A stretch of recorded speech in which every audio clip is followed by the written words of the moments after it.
ఓం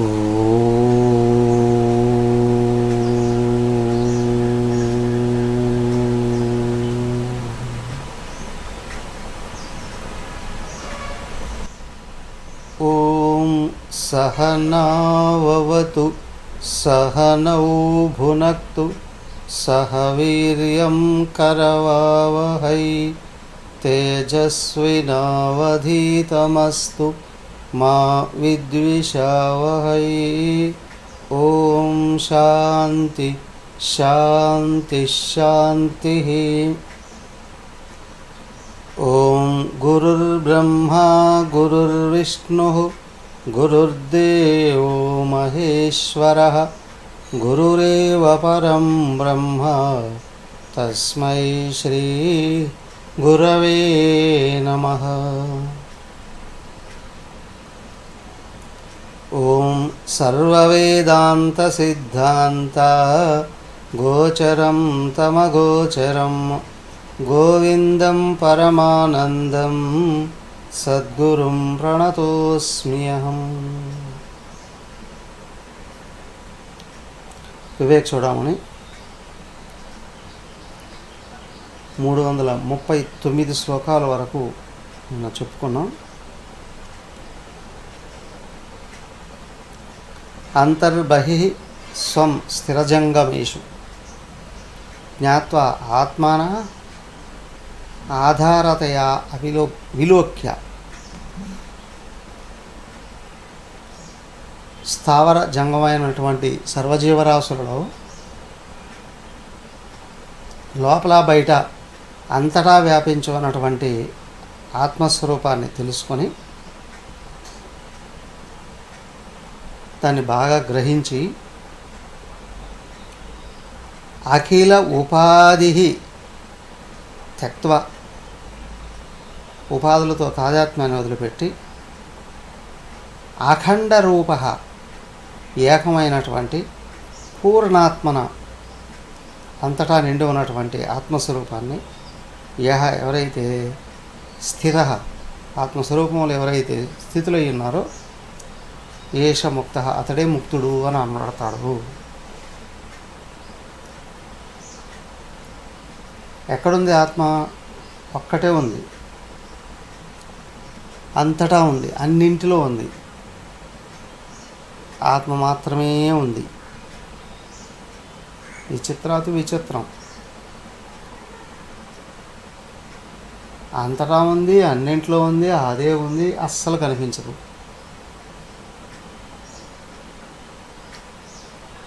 విశేషం ఏమిటి అంటే మాయ అండి అంటారు, వాసనలు అండి అంటారు, కోరికలు అండి అంటారు, తాదాత్మ్యం అండి అంటారు, రాగద్వేషాలు అండి అంటారు.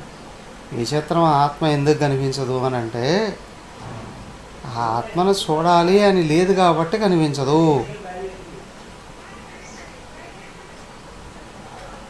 మాకుందండి ఆత్మను చూడాలి అని. ఓహో, టీవీ చూస్తున్నట్టు ఆత్మను కూడా చూడాలి అని అనుకుంటే కనిపించదు. అవునా?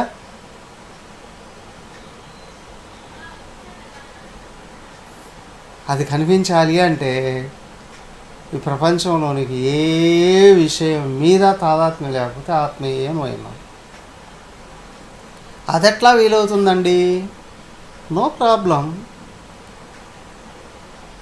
ఆత్మకేమైనా ప్రాబ్లమా?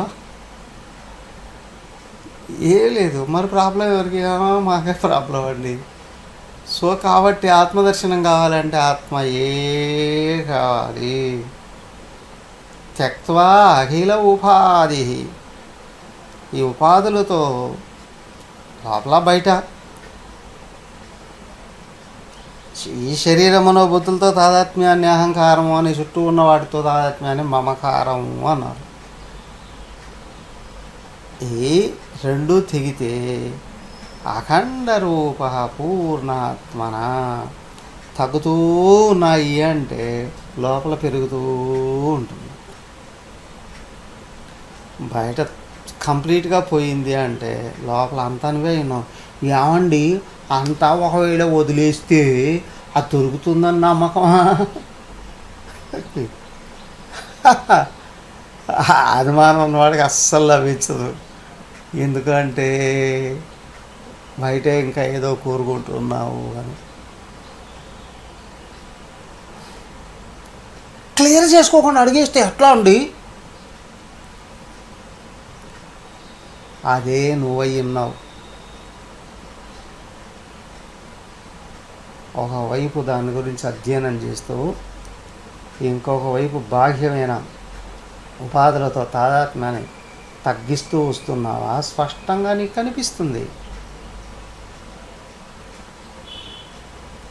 అధ్యయనంలోనే స్పష్టంగా తెలుస్తుంది. ఏంటి అంటే సకల ఉపాధులని నడిపించే శక్తి ఒకటి వేరుగా ఉంది అని.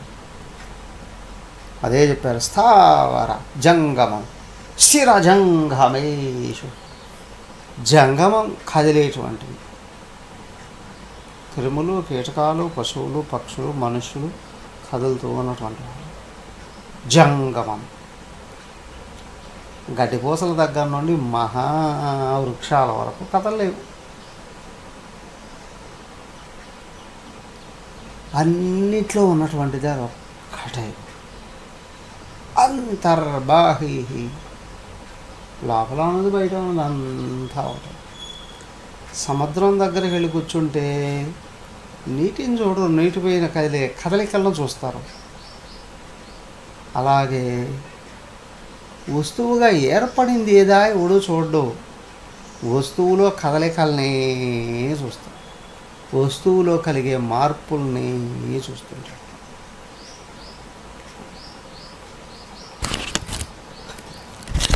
అందుకే ఏమన్నారు, దృష్టి ఎక్కడుంటుంది? బయట ఉన్న కదలికల మీదనే ఉంటుంది. కానీ వస్తువు యొక్క అసలు స్వరూపం ఎందుకు ఉండదు. ఎందుకు? చూస్తున్నాను అనుకునేది కదలికే, చూడబడుతుంది అని తెలిసేది కదలికే. ఒక కదలిక శరీర మనోబుద్ధులుగా, ఇంకొక కదలిక ప్రపంచంగా చూడబడుతుంది. కానీ కదలికలకు వెనకలు ఉన్నది ఏది? మర్చిపోతున్నాం. దానికి అంతర్బహిః స్వశిరజంగమేషు, లోపల బయట తనకు తానుగా అంతటినీ గమనించగలిగేటట్లయితే కేవలం ఏకమైన తత్వమే ఉంటుంది.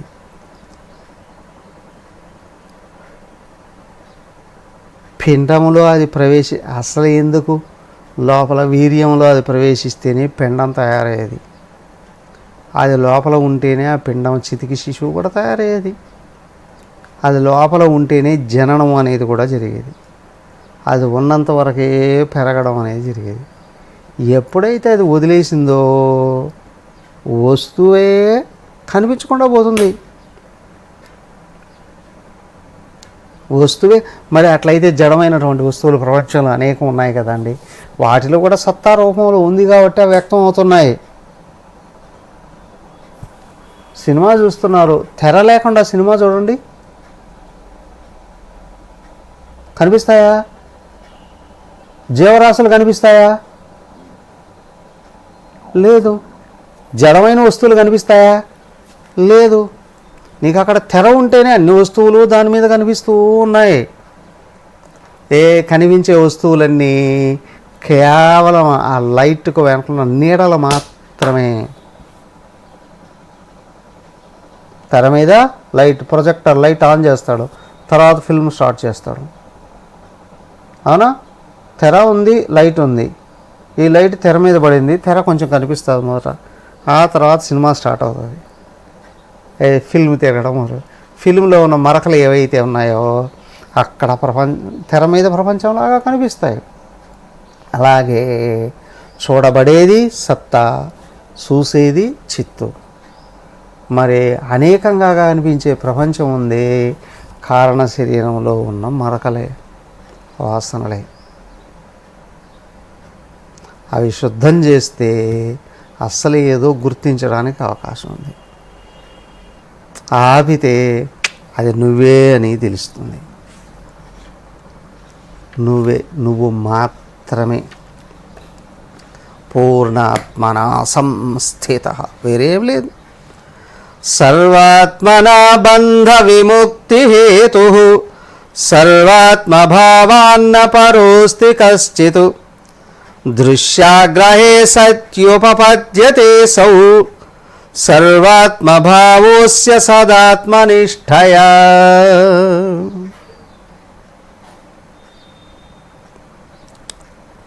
విముక్తి హేతు బంధ విముక్తి హేతు, నీకు బంధాల నుండి బయటపడాలి అని కానీ అనిపించేటట్లయితే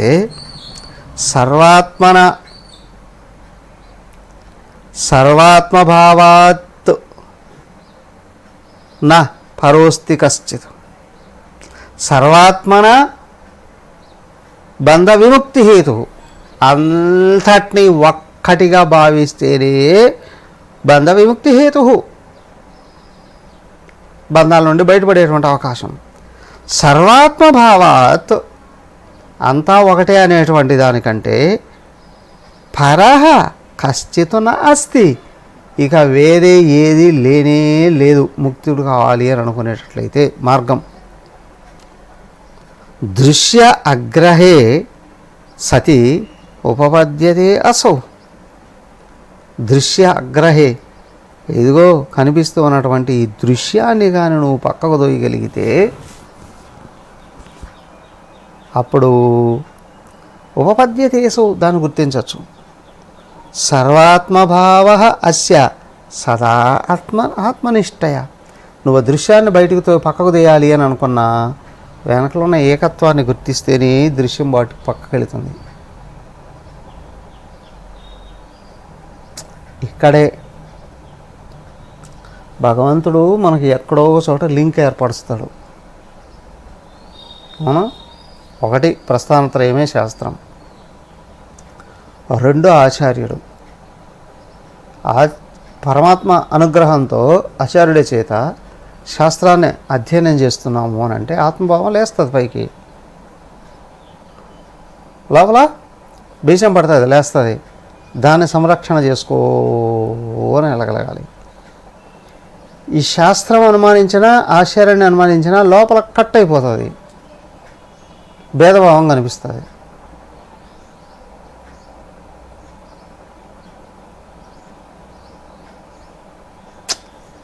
అన్ని భావం కనిపిస్తుంది.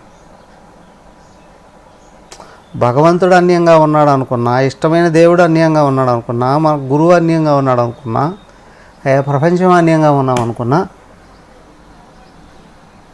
అన్యత్వమే గోచరిస్తూ ఉంటుంది. అక్కడ తమస్సు రజస్సే నడుస్తూ ఉంటుంది. కానీ ఇంకొక వైపు ఉంది, ఒక్కడే భగవంతుడు, అదే నేను నువ్వు అందరూ. కానీ ఈ భావం ఎక్కడి నుంచి అయితే పుట్టిందో దాని నుండి పతనం కాకుండా దాన్ని సంరక్షణ చేసుకొని కానీ పైకి తీసుకొచ్చుకొని వెళ్ళేవా సంపూర్ణత్వాన్ని ఇక్కడే పొందుతావు. లోపల పడిన బీజం ఏదైతే ఉందో ఒక్కడే భగవంతుడు ఉన్నాడు అంతటా అందరిలో. ఈ వగభావాన్ని సంరక్షణ చేసుకొని బయటికి తీసుకొచ్చుకోగలిగేటట్లయితే క్రమంగా అదే అల్లుకుంటూ వెళుతుంది అన్నింటినీ. దానికే అన్నారు అక్కడ భక్తి అంటే కూడా ఏంటి అన్నారంటే, ఇది మయ్యేవ మనాదస్వ మయి బుద్ధిం నివేశయ అని అన్నారు. మనసును బుద్ధిని నాయందే పెడితే నివశిష్యసి మయ్యేవ అథవోర్ధం నా సంశయ. 12వ అధ్యాయంలో చెప్పారు, అథవోర్ధం నా సంశయ, నువ్వు పైనే ఉన్నావు. మయ్యేవ నివశిష్యసి, నాలోనే ఉంటావు. ఎలా అండి? దానికి ఈ మనసు బుద్ధిని 2 వస్తువులతో చూపించారు. బుద్ధి ఏం చేస్తుంది అంటే కత్తెరలా కట్ చేసుకుంటూ వెళ్ళిపోతుందట. ఒక టైలర్ ఉన్నాడు అనుకోండి, మనం ఒక మామూలు బట్ట ఒకటి ఇస్తాం, నాకు డ్రెస్ కుట్టించు అంటాం, చక్కగా కుట్టించేస్తాడు. ఎట్లాగా? మొదట కట్ చేస్తాడు కదా, పీసులు కట్ చేస్తాడు. ఆ తర్వాత ఏం చేస్తాడు? అవన్నీ కలిపి కుట్టేస్తాడు, ఒక డ్రెస్ అయిపోతుంది. ఒట్టి బట్టగా ఉంటే దేని పనికొస్తుంది? ఏం చేయలేవు కదా, కప్పుకోవడానికి మనకు వస్తుంది, వేరేమీ లేదు. కానీ అది డ్రెస్గా ఉపయోగించుకోవాలి అని కూడా దానికి ఒక నామం రూపం అన్నీ రావాలి అని అంటే అవునా కాదా? దాని నామం మారిపోతుంది, రూపం మారిపోతుంది పుట్టిన తర్వాత. సో కాబట్టి ఇక్కడ ఏంటి అంటే ఇదిగో నువ్వు బాగా గుర్తించేటట్లేదు, నువ్వు ప్రపంచంలో ఉండి భగవంతుని గుర్తించాలి అంటే మొట్టమొదట బుద్ధితో కట్ చేయి. ఏమని? ఇంతకు పరమాత్మ ఎక్కడున్నాడో అని వస్తువుని లోపలికి పరిశీలిస్తూ పోతే అస్సలు ఆధారంగా ఆత్మయే ఉంది అని తెలుస్తుంది. సృష్టిలో ఉన్న చెప్పారు కదా, స్థావర జంగమైన వస్తువులు ఏవైనా సరే, ఏ జీవైనా చూసుకో, గడ్డిపోస అయినా చూసుకోండి, లోపలికి చూస్తే గడ్డిపోస కూడా పంచభూతాలతోనే తయారైంది, కానీ దాంట్లో చైతన్యం ఉన్నంతవరకే అది కళకళలాడుతూ ఉంటుంది. క్రిములు, కీటకాలు, పశువులు, పక్షులు, మనుషులు, దేవతలు ఎవరైనా సరే వెనకల చైతన్యం ఉన్నంత వరకే ఇవన్నీ కదిలి కళకళలాడుతూ తిరుగుతూ ఉన్నాయి. ఎప్పుడు చైతన్యం వితడ్రా అయిందో ఇవన్నీ చచ్చిపోయి పడిపోతున్నాయి. కాబట్టి అన్నిటికీ ఆధారం ఏంటి? చైతన్యం. బుద్ధి ఏం చేస్తుంది? తొలసుకుంటూ మూలాన్ని గుర్తిస్తుంది, ఒక్కటే పరమాత్మ అని. మనసు ఏం చేస్తుంది? ఆ వెనకల సూదిదారం పెట్టుకొని కుట్టుకుంటూ వస్తుందండి, కలుపుకుంటూ వస్తుందండి, ప్రేమతో కలుపుకుంటూ వస్తుంది. ముందు నీలోకి నువ్వు కట్ చేసుకుంటూ వెళ్ళిపో. పైకి స్థూలంగా కనిపించేటువంటి శరీరం నేను కాదు, దీంట్లో ఉన్న ప్రాణాలు నేను కాదు, దాంట్లో ఉన్న మనసు నేను కాదు, బుద్ధి నేను కాదు, వాసనలే నేను కాదు, వీటికన్నిటికీ ఆధారంగా ఉన్న ఆత్మ నేను. ఇది ఎక్కడుంది? అంతటా ఉంది. ఎందులో ఉంది? అందరిలో ఉంది. ఇప్పుడు మనసు ఏం చేస్తుంది? కలుపుకోవాలి. అసలు నేను ఎవరో ఇదే అందరిలోనూ ఉన్నటువంటిది.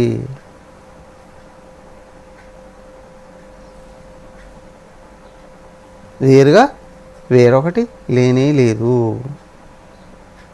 ఇదిగో ప్రపంచం ఒక పెద్ద వస్త్రం, వట్టి క్లాత్ కాదు, వట్టి బట్ట కాదు,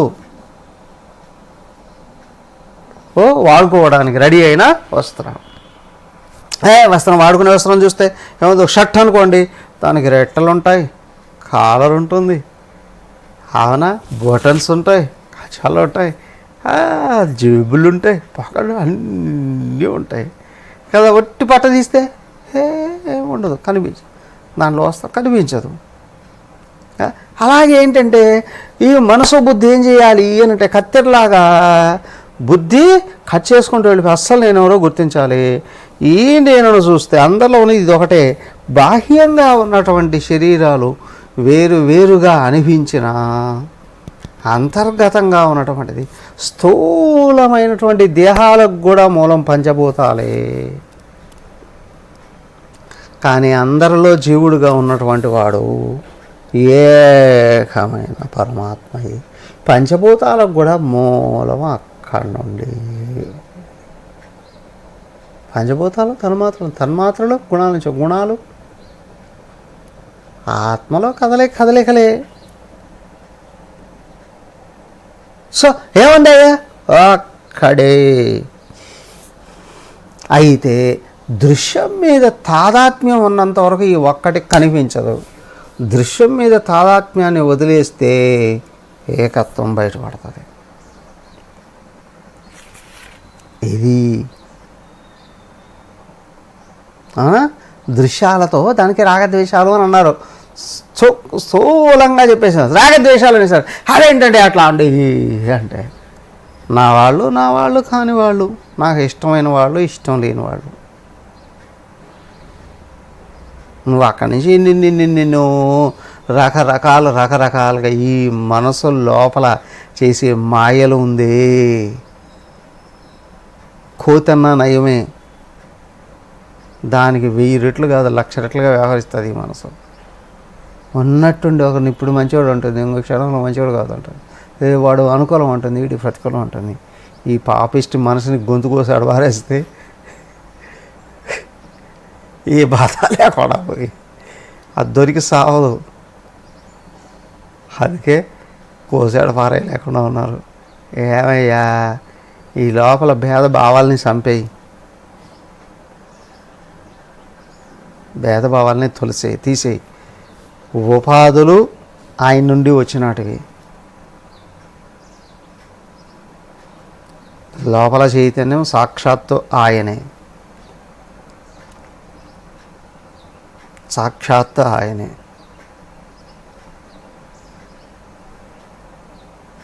వేరే ఏం లేదు. ఈ భావం దృఢపడే కొద్దీ దృష్టి లోపలికి వెళ్ళాలి. దానికి ఏంటంటే అసలు నేనెవరా బుద్ధితో నువ్వు సూక్ష్మంగా విచారణ చేసి మొదట అందుకోవాలి.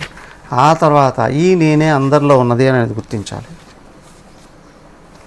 అప్పుడు ఎవరి దగ్గరికి వెళ్ళి దెబ్బలాడాల్సిన అవసరం లే. నువ్వు నేనే అని వస్తుంది. ఆడు కూడా అంటాడు నేనే. నేను అక్కడే. మళ్ళీ నువ్వెందుకు? నువ్వు అనేది తీసేయి. ఉన్నది నేనే అని కళ్ళు మూసుకో. దేహం నేను అని అనుకుంటేనే నువ్వు వేరుగా ఉన్నావు. లేదు నువ్వు నేనే దెబ్బలాడాల్సిన అవసరాలు.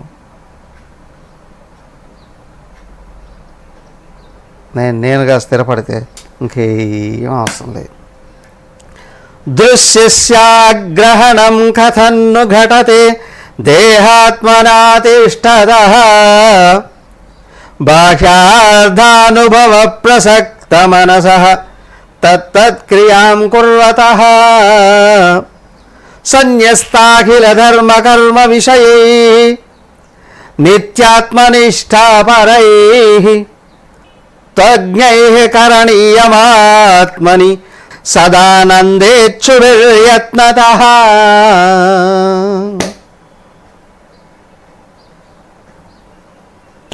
అతి అద్భుతమైనటువంటి శ్లోకం. 92లో మా గురువుగారు అమ్మగారు నాకు ఈ శ్లోకం చెప్తూ ఉన్న దృశ్యం కనిపిస్తుంది.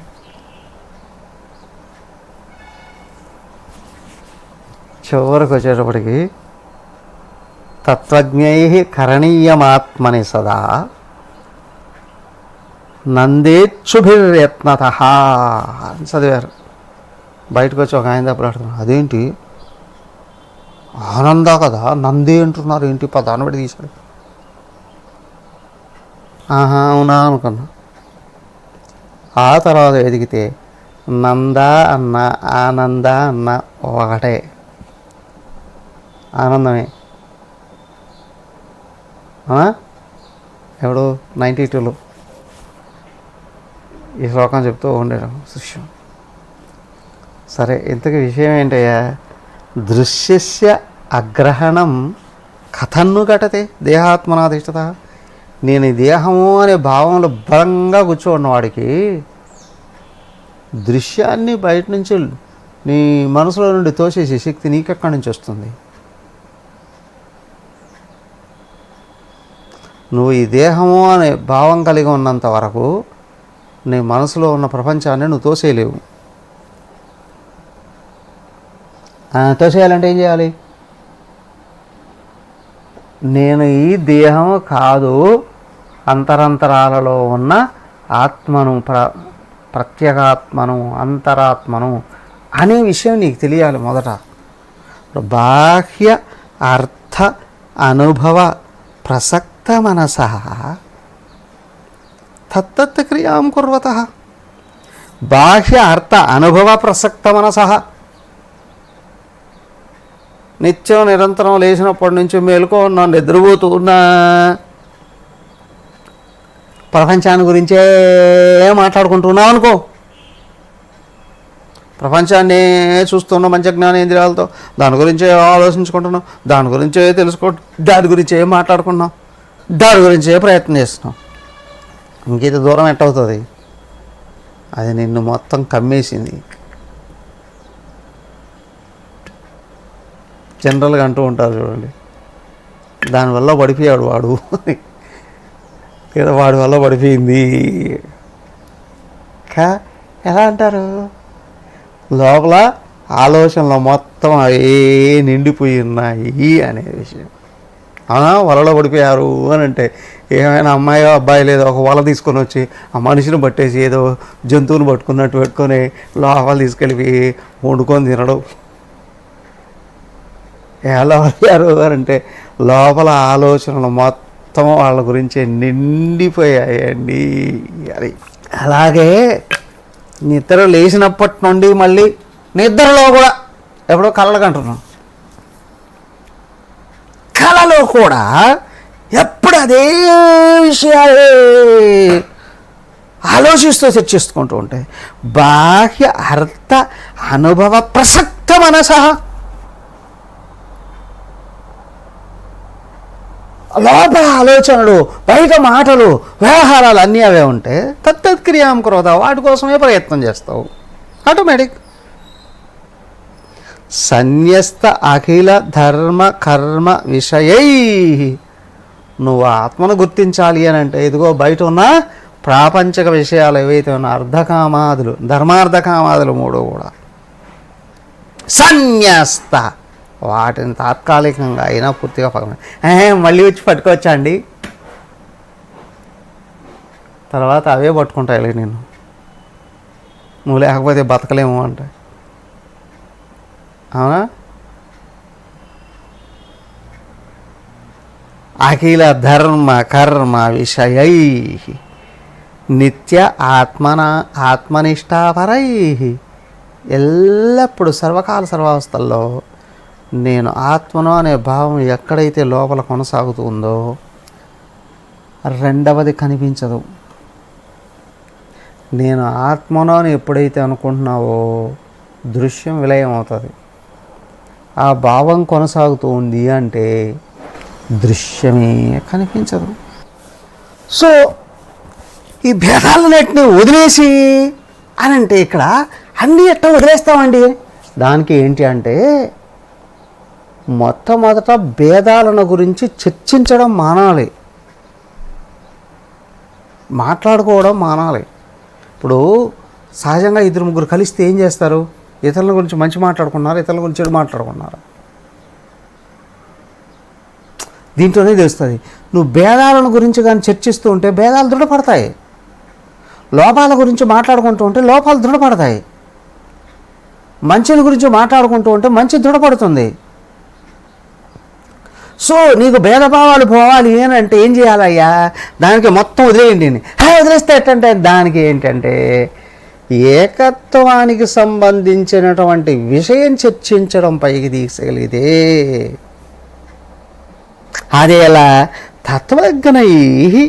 తత్వజ్ఞులు ఎవరు ఆత్మనిష్టాపరై, ఆత్మనిష్ట కలిగినటువంటి ఆత్మ ఏ కావాలని నిష్టపోయిన వాళ్ళు, తత్వజ్ఞై తత్వాన్ని అందుకున్నటువంటి వాళ్ళు ఆత్మని సదా ఆనందే ఆనంద ఇచ్చుభిర్యత్నద కరణీయమాత్మని, సంపూర్ణమైనటువంటి ఆనందాన్ని పొందాలి అనేటువంటి భావంతో నిత్యం నిరంతరం ఎదుగో ఆత్మను గురించే చర్చించడం అనేటువంటిది రాగలగాలండి. ఏకత్వాన్ని గురించే చర్చించడం రాగలగాలి. దానికి 10 అధ్యాయంలో చెప్పింది. ఎవరికయ్యా ఆయన అనుగ్రహం దొరుకుతుంది అని అంటే ఏమన్నారు, నా గురించే ఆలోచిస్తూ నన్నే కావాలని కోరుకుంటూ నా గురించి ప్రయత్నం చేస్తూ నా గురించి మాట్లాడుకుంటూ నా గురించే చర్చించుకునేటువంటి వాళ్ళకి నేను జ్ఞానం అనేటువంటి దివిటీని పట్టుకువెళ్ళి హృదయంలో అజ్ఞానం అనేటువంటి చీకట్లని పారదొలుతానండి, కాల్ చేస్తానండి అన్నాడు 10వ అధ్యాయంలో. సో కాబట్టి ఏంటి అంటే దానికి ఏమన్నారు, నీకు తొందరగా తత్వం కావాలంటే శ్రవణ మనన నిధిధ్యాసలు కావాలండి అని. అందుకే శ్రవణం ఏకత్వాన్ని గురించి వినడం, మననం నిరంతరం చదవడం, చర్చించుకోవడం, అనుసరించడం, నిధిధ్యాసన తత్వంగా కూర్చోవడం, ఉపాధులని ఉపసంహరింపచేయడం, వినేదంతా ఏకత్వాన్ని గురించి వినగలగాలి, పరమాత్మ గురించి వింటూ ఉండగలగాలి. రెండోది మరి చూసేదండి ఎక్కడై సమన్వయం చేసుకోగలగాలి, సర్వేంద్రియాలతో గ్రహించేది ఏకత్వాన్ని గురించి అయింది ఉండగలగాలి. లేదా మననంలో ఏంటి అంటే ఏదని సర్వ వ్యవహారాలలో ఇంట్లో ఉన్న బయట ఉన్న ఎక్కడ ఏ వ్యవహారాలు చేస్తూ ఉన్నప్పటికీ కూడా ఆ విన్న విషయాన్ని సమన్వయం చేసుకోవడానికి ప్రయత్నం చేయాలి. ఏది కనిపిస్తూ ఉన్నా అదేగా అంతటా అందరిలో బ్రహ్మను చూడమని చెప్పారు. భక్తి ఉపాసన స్థితి అది మనకి 7వ అధ్యాయం నుండి 12వ అధ్యాయం వరకు మొత్తం చూపించింది. అది 7వ అధ్యాయంలోనే అసలు విభూతులు మొదలుపెట్టాడు. ఏంటి అని అంటే ఇదిగో నీకు కనిపించేటువంటి ప్రపంచంలో పరిశీలించి చూడ అన్నీ నేనే అని.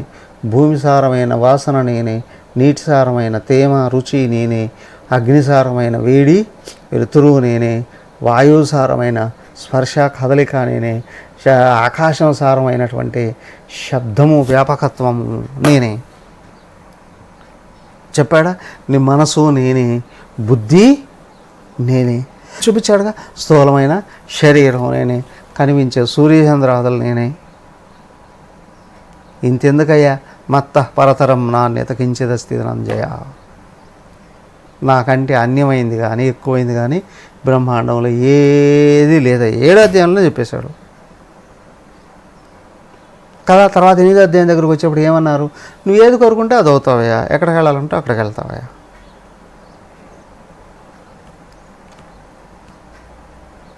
ఇదంతా మననం. సో వినడం ఒక ఎత్తు, ఉదయం గంట సాయంత్రం గంట వింటున్నామండి. ఆ తర్వాత ఏంటంటే మిగతా సమయం అంతా కూడా నా అన్వేషణ ఏకత్వానికి అన్యత్వం వైపు వెళుతుందా, ఏకత్వం వైపు వెళుతుందా, పరమాత్మ కావాలంటుందా, ప్రపంచం కావాలంటుందా? ఏమండి ఎప్పుడూ పరమాత్మ అంటే ఎట్లా బతకాలండి? దానికి అక్కడ భజగోవిందంలోనే చెప్పేశాడు 2వ శ్లోకంలోనే, మూఢ జహీహి ధనాగమదృష్ణాం కురు సద్బుద్ధిం మనసు వితృష్ణాం ఎల్లబసే నిజకర్మోపాతం తంతేనే. నీకంటూ కొన్ని బాధ్యతలు ఉన్నాయి, లేదా నువ్వు చేసుకుంటూ ఉన్న పనుల ద్వారాగా నీకు కావాల్సింది ఏదో వస్తుందిగా, నీ అవసరానికి కావాల్సింది వస్తుందిగా, నువ్వు చేస్తున్న పనుల ద్వారాగా.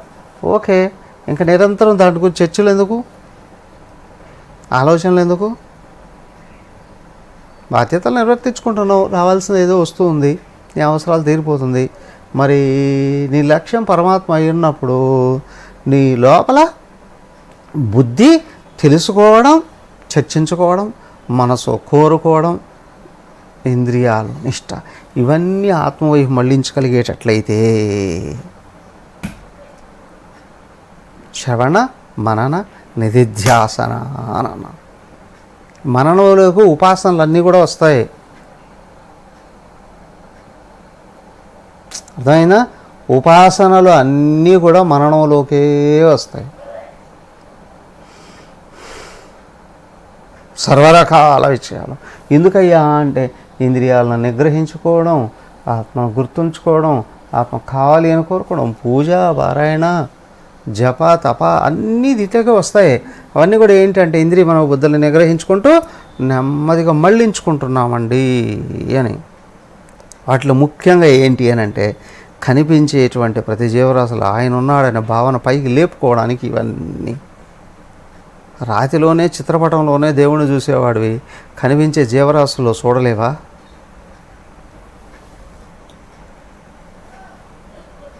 వాటి కోసం ఇది థియరీ, ఇది ప్రాక్టీస్.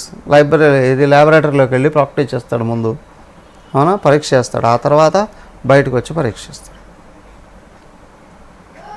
ఆ వ్యక్తికి ఏం జబ్బు చేసిందని తెలియడానికి కనీసం 5-6 ఏళ్ళు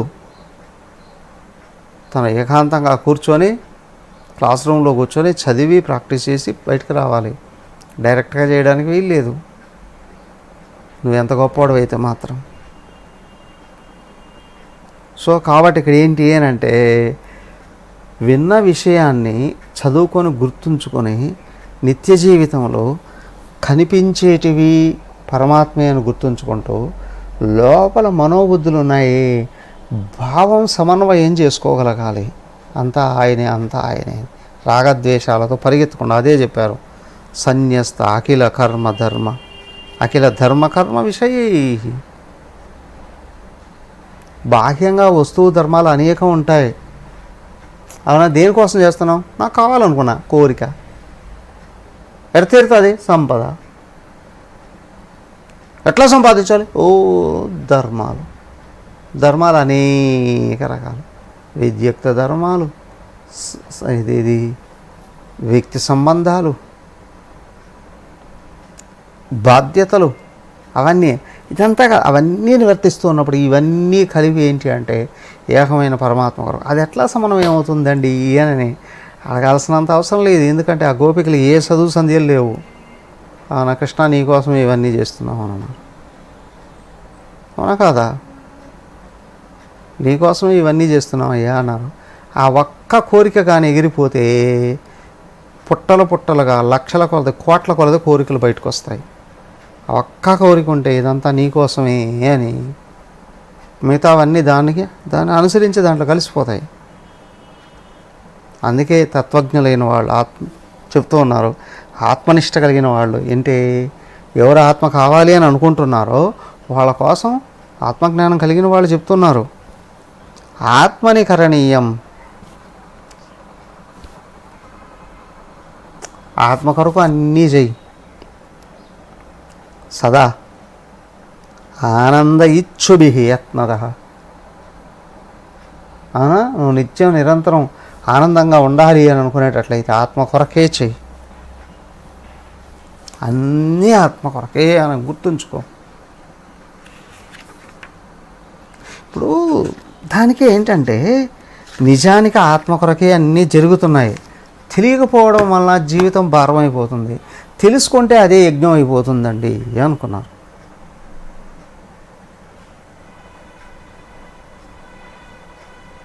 ప్రతి ఒక్క వ్యవహారాన్ని కూడా ఎందుకు నీళ్ళు తాగుతున్నావు, తాకపోతే చచ్చిపోవడం అంటే ఏంటి? ఆత్మ వెళ్ళిపోతుంది.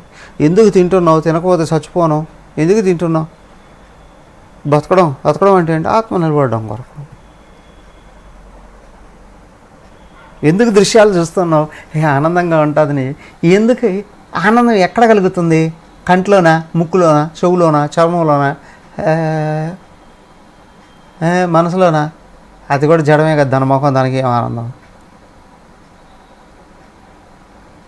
ఆ ప్రొజెక్టర్ ఎప్పుడైనా అంటుందా నేను రోజుకు 4 సినిమాలు చూస్తున్నా అని అంటుందా? ఆ టీవీ అంటుందా రోజుగా నేను 14 గంటలు 18 గంటలు ఆడుతున్నా అని చింకి ఆడుతున్నారు అంటుందా? ఆ టీవీ అంటుందా? లేదు, దానికి లేదు. ఏంటయ్యా ఇక్కడ సేవే శరీర మనోబుద్ధులు కూడా వాటి లాంటివే, కానీ గ్రహించేది ఎవరు? లోపల ఆత్మ. ఆత్మే గ్రహిస్తుంది, ఆత్మే భావిస్తుంది, ఆత్మే గుర్తిస్తుంది. అయ్యా నువ్వు చూసేది ఆత్మ కొరకే, వినేది ఆత్మ కొరకే, తినేది ఆత్మ కొరకే, అన్నీ ఆత్మ కొరకే. అరే భలే కథ చెప్తున్నారు స్వామి ఏమన్నా అంటారేమో. ప్రశ్నోపనిషత్తులో ఇవే ఉన్నాయి. ఇంద్రియాలన్నీ కలిసి ఒకసారి దెబ్బలాడుతున్నాయి. అవునా? అన్నీ కలిసి దెబ్బలాడుకున్నాయి. నేను గ్రేట్ అంటే నేను గ్రేట్, నేను గ్రేట్ అంటే నేను గ్రేట్. అయితే ఇవన్నీ కలిసి ట్రై చేసేయట. అయితే ఒక నిబంధన అనుకున్నా, ఏమిటి అని అంటే ఒక్కొక్క ఇంద్రియం ముందుకు వచ్చి ఏంటి అంటే ఒక్కొక్కరం ఒక్కొక్క సంవత్సరం కనిపించకుండా పోదాం, వదిలేసి వెళ్ళిపోదాం. అప్పుడు ఎవరు లేకపోతే అవునా మొత్తం అంతా తేడా వచ్చేస్తుందో వాళ్ళే గ్రేట్ అని. ఫస్ట్ నేను అని వచ్చిందట కళ్ళు. ఒక సంవత్సరం కళ్ళు బయటకు వెళ్ళిపోయాట, అంటే అది లోపల దృష్టి వెళ్ళిపోయిందట. తర్వాత సంవత్సరం తర్వాత వచ్చిందట నేను లేనప్పుడు ఎలా ఉంది అని అంటే ఎలా ఉంది, దృశ్యాలు కనిపించలేదు అంతే కదా, హాయిగా ఉన్నామండి. గుడివాళ్ళు బతకట్లే ఆగా ఉందండి అంతేనా ఉందట. అంత కామ్గా వెళ్ళి దాని స్థానంలో కూర్చుందట. ఆ తర్వాత చెరువులు వచ్చాయట. ఇప్పుడు నేను వెళ్ళిపోతా, మీకు నా కథ ఏంటో అర్థమవుతుంది, నేను లేకపోతే జీవితమే లేదు. వెళ్ళిపోయాయట. చెవులు వెళ్ళిపోయిన తర్వాత సంవత్సరం తర్వాత మళ్ళీ వచ్చా. నేను లేనప్పుడు ఎలా ఉండింది? ఏముంది, అనవసరమైన శబ్దాలన్నీ లోపల పడట్లేదు, అంతే హాయిగా ఉన్నావు. అంతేనా అన్నాడు. అంతే అంతే. అది కామకు వెళ్ళి దాని స్థానంలో కూర్చుందట. అలాగ అన్ని ఇంద్రియాలు వెళ్ళాడు. తిరిగి చివరికి ప్రాణం ఉంది. అవునా? అది వచ్చిందట. ఇప్పుడు నేను వెళ్ళిపోతా అందట. వెళ్ళిపో వెళ్ళిపోన్నట, అన్నిటికీ అలవాటైవి. అలా అలవాటైవి ఆయనకి వెళ్ళిపోవన్నట. అది ఇది ఇట్ట కదిలిందా లేదో, ఓ భూకంపం వచ్చేసినట్టు అనిపించిందట. ఓ అనేది అమ్మో, నువ్వు లేకపోతే అందరూ చచ్చిపోయేటట్టున్నావు, అందరూ లేచిపోయేటట్టున్నావు, కొంప కొల్లేటట్టుంది, ఆగు ఆగు ఆగు ఆగు అని అందరూ ఇంద్రియాలు వచ్చి సాష్టాంగ నమస్కారం చేసేయట మిగతా అని. నువ్వే మా బాస్, నువ్వు లేకపోతే చచ్చిపోతాం, అందరం నీకోసమే పనిచేస్తాం. ఇదిగో ఇక మీదట మేము ఎక్కడ ఎప్పుడు ఏ పని చేసినా గుర్తుపెట్టుకుంటాం, నీకోసమే, నీ వలననే, నీ కొరకే. ఖబర్దార్ అందట. అవునా? ఏమయ్యా, వ్యక్తి ప్రపంచంలో చేసేటువంటి సర్వ వ్యవహారాలు లోపల ఉన్న ఆత్మ కొరక కాదా? తెలిసి చేస్తే యజ్ఞం పవిత్రమైపోతుంది, సంపూర్ణ ఆనందం కలుగుతుంది. తెలియక చేస్తే కర్మ పట్టి పీడించి ఊతికి ఆరేసి వేధించి చంపుతుంది. ఇది నా కథ, మీ కథ కాదు, అందరి కథ. అవునా కదా? అందరికీ ఒకటే కథే కదా. అందరిలో కూర్చోన్నవాడు ఒక్కడే. ఆయన ఉంటేనే ఇవన్నీ. ఆయన ఒక్కడ వదిలేస్తే ఆయన ఎవడో 14 అంతస్తుల మేడ కట్టుకున్నాడట. అద్భుతంగా అనిపిద్దాం. గృహప్రవేశానికి మొత్తం కోట్లు ఖర్చు పెడుతున్నాడట. ముఖ్యమంత్రిని కూడా పిలిపిస్తున్నాడు. అంతా రెడీ అయిపోయింది. ముహూర్తం టయానికి ఆయన అసలు ఆయన కనిపించలే. ఎక్కడ పోయాడా ఏమిటా అని వెతికి చూస్తే ఈ ఇంట్లో కూడా లేడు. పక్కన ఏదో చూసుకున్నారు. అక్కడికి వెళ్ళిపోయి చూస్తే ఆ బెడ్ మీద పడుకున్నాడు. ఏమయ్యా ఇంకా పడుకున్నావు ఇక్కడ అని తట్టి లేపితే లేనే లేదట. ఏమయ్యా ఊపి చూసారే, డాక్టర్ చూసారు, లేట్ అయిపోయిందండి. మీరు ముందు చెప్పు ఉండాల్సింది, లేట్ అయిపోయింది. ఏమైపోయింది ఇప్పుడు? గృహప్రవేశం చేస్తారా, దినం చేస్తారా? చెప్పండి. ఆ కర్మ ఈ కర్మ ఏదో ఒక కర్మ జరుగుతుంది లేండి అయిపోయి కదా.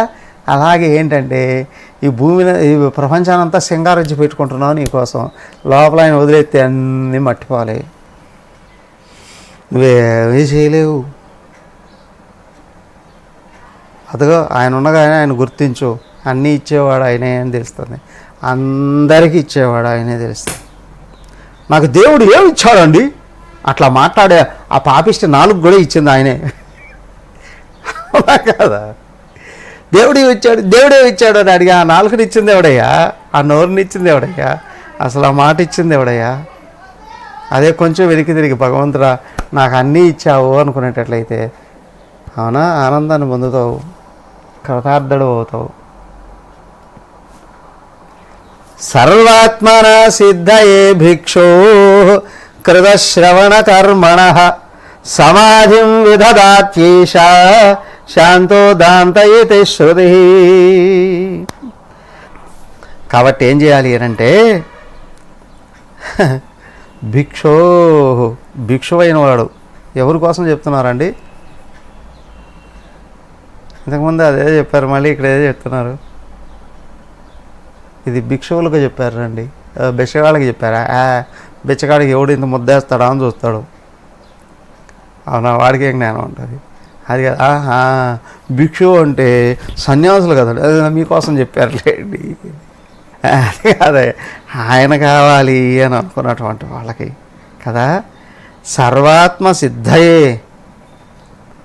పరిపూర్ణమైన ఆత్మతత్వాన్ని అందుకోవాలి అనుకునేటట్లయితే భిక్షో సాధకుడైన వాడు క్రిత శ్రవణ కర్మణ, మొట్టమొదటి బాగా శ్రవణం చేయి. తర్వాత సమాధిం విదధాతి, సమాధిని ప్రాక్టీస్ చేయి, నిధిధ్యాసన ప్రాక్టీస్ చేయి. అదిగా నీకు నిధిధ్యాసన కుదరాలి అంటే శాంత దాంత అయితే శృతి. శాంతము దాంతము రావాలి. ఏమిటివి? దమం శమం. అవునా?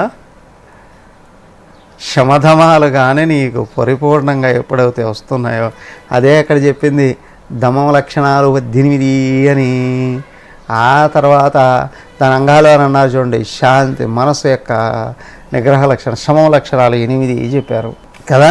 ఇవి అవి కానీ నువ్వు ప్రాక్టీస్ చేస్తే, ఇవే తిరగదిప్పి అన్ని చోట్ల చెప్పారు. అవే భక్తి లక్షణాలుగా చెప్పింది, అవే స్థితప్రజ్ఞ లక్షణాలుగా చెప్పింది. అర్థమైందా? అవే జ్ఞాన లక్షణాలుగా 13వ అధ్యాయంలో చెప్పింది. అవే దైవీ లక్షణాలుగా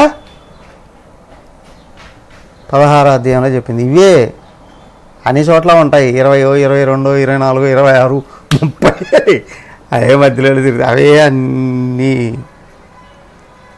ఈ లక్షణాలు ఎవరైతే పెంపొందింపజేసుకుంటున్నారో అదే ఒకటే చూడండి.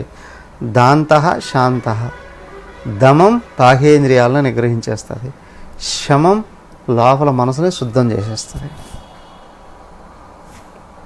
అప్పుడు సమాధిం విదదాతి.